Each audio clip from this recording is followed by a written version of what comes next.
Pay that man his money. We're going over to New Jersey, and today we're talking about a guy who has been absolutely phenomenal this season. He's gone out there on a prove-it deal. This is a one-year RFA expiring contract given to him by the New Jersey Devils, and boy, oh boy, has he been making it worth it. Let's talk today about New Jersey Devils right-wing, left-wing player Jesper Bratt, and how he's been performing in 22-23. Now, just a little bit of context here. As we had noted, he is a dual wing player. He can play on both sides, but he's a left-handed guy regardless. He's 24 years old from Sweden, and he had become a pretty notable name after getting drafted by the Devils in 2016.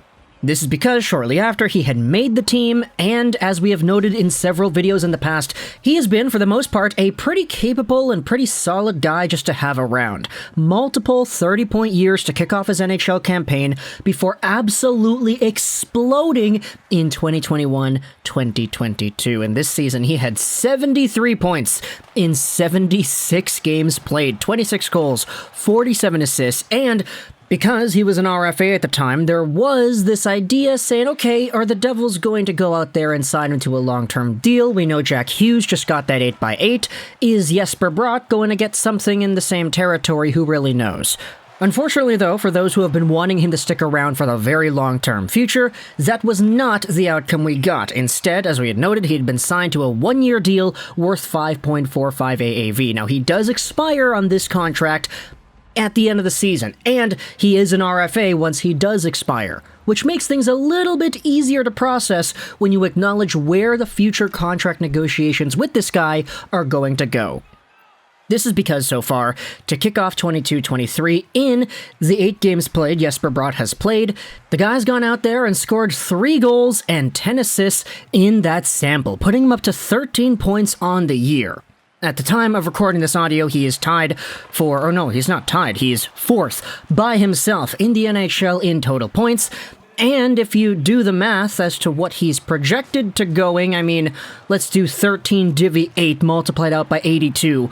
The guy's on pace for 133 points on the year, which is not going to happen, I think, but at the same time, it is a very, very good number to be at, especially for a guy leading his team in scoring and just being the absolute difference maker that he has been so far. He is a point in every game this season for the New Jersey Devils, and yesterday, in the shutout win against the Colorado Avalanche, that indeed upheld itself when Bratt got himself an assist on a Jack Hughes power play goal.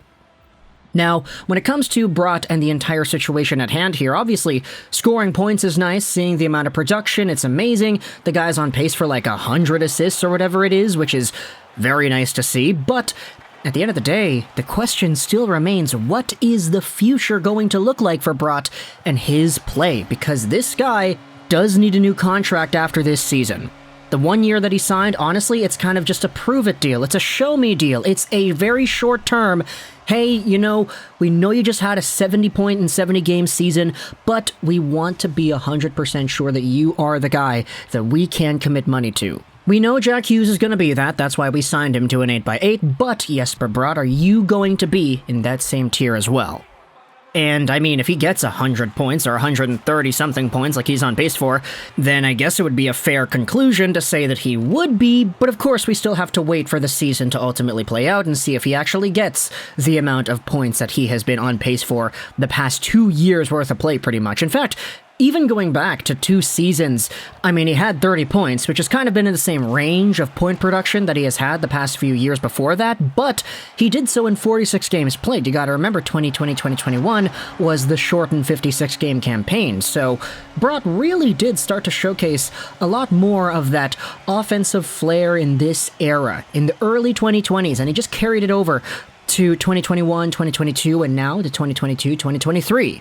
And at the same time, even though he is an RFA, a guy who has been, you know, kind of in the team's control this past little while, there still is that idea that, hey, if any other team sees what Jesper Bratt is doing and they're like, hey, no, I mean, offer sheet this guy. What the heck?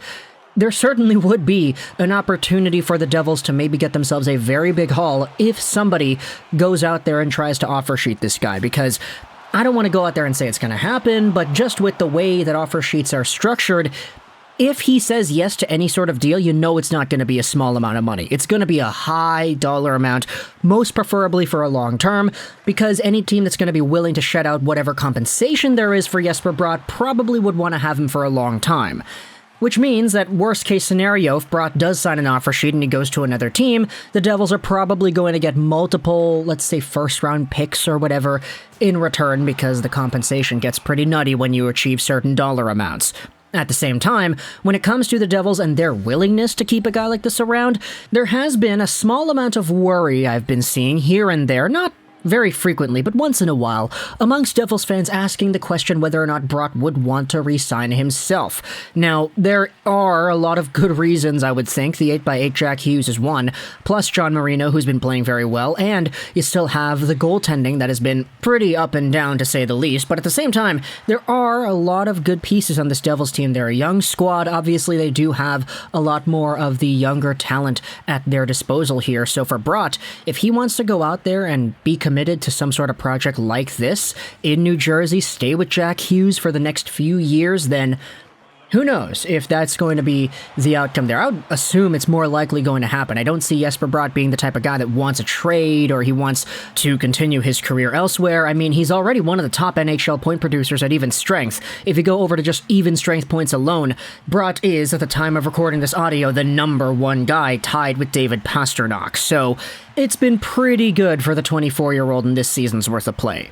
Honestly, this kind of reminds me of the Sebastian Aho thing from a few years ago, where Aho was in a negotiation with the Carolina Hurricanes and he wanted a certain amount of money, and the money that he wanted wasn't all too unrealistic. It was just something that the Hurricanes didn't want to do, so Aho signed an offer sheet with the Canadiens that was pretty cheap, admittedly, and then the Hurricanes were like, okay, well fine, we'll match it because it's not that bad. I'm not going to go out there and say that there's any sort of amount that would make the Devils look like the losers here, but at the same time, you really can't fumble the bag here. It would be kind of difficult to do that. Unless you traded Bratt away for absolutely nothing, you are going to, at the very least, have this guy signed to a contract, or you're going to get some extreme compensation because any other team that signs him to a dollar amount that is not worth matching for you is going to net multiple picks in the first round and the others. And if you turn a 6th-round pick, which is what Bratt was in 2016, into something like that, then ultimately that's a pretty good pickup. In fact, what he is right now, I mean, a 100-point pace caliber player. You do the math of his last 2 seasons combined. 76 plus 8 games, that's 84 games played. And you do 73 points plus 13, that's 86. So he's legitimately over a point per game in his last 84 games played, which is wild. That's a season's worth of play. And 2022-2023 has been so good for him thus far when it comes to point production that even though he does have a few bad games here and there, like the Washington game, the one where we talked about where Jack Hughes had a poor showcase, you could definitely say that Bratt had a poor showcase in that one as well, even though he scored a goal. So like, even when this guy is playing poorly, he's getting offense done. Obviously, I'm not saying that Jesper Bratt is the same caliber of player as like a David Pastrnak because they have the same even strength points, or that he's in the same tier as Connor McDavid because their point production is similar as well. I'm just kind of pointing it out here, man. The guy's been doing really well, and it's to the point where now I'm personally comfortable with the idea of paying him a solid amount of money, but we'll see what Tom Fitzgerald thinks. Talk in the comments if you're a New Jersey Devils fan, all your thoughts about Jesper Bratt and the play he's exhibited so far. How confident are you in his ability to, let's just say, sustain his point production and the elevation of play over the past few years into the long-term future? And is it to the point that you're ready to give him, let's say, a very solid contract in the 7 or 8 year range during any of the RFA negotiations later in the year, or let's just say next year? Talk in the comments all your thoughts. I hope you enjoyed this Juraj Rolls 99, and bye.